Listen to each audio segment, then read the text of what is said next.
Dans ce nouveau chapitre, nous allons introduire de nouvelles fonctions basées sur l'étude que nous avons faite de la trigonométrie.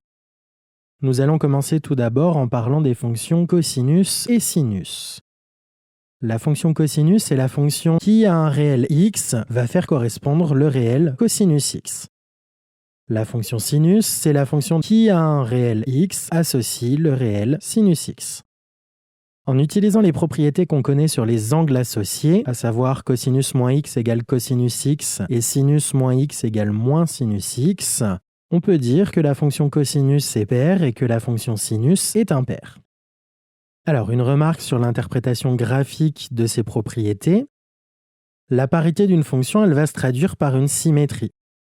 Une fonction qui va être paire, elle va être symétrique par rapport à l'axe des ordonnées. Donc c'est le cas de la fonction cosinus qu'on peut observer sur le graphique qui est tracé.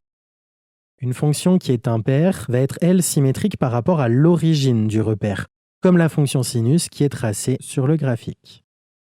Autre propriété des fonctions cosinus et sinus, cosinus de x plus k fois 2pi est égal à cosinus x, et sinus de x plus k fois 2pi égale sinus x, avec k qui est un entier relatif. Grâce à ces propriétés, on peut dire que les fonctions cosinus et sinus sont 2π périodiques. On dira aussi périodiques de période 2π. Alors, une remarque sur l'interprétation graphique de cette propriété. Les fonctions cosinus et sinus, elles sont invariantes par les translations de vecteurs 2π fois le vecteur i et moins 2π fois le vecteur i. Où i, c'est le vecteur de base de l'axe des abscisses.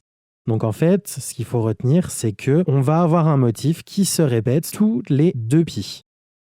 Et une dernière propriété, les courbes représentatives des fonctions cosinus et sinus, on appelle ça des sinusoïdes.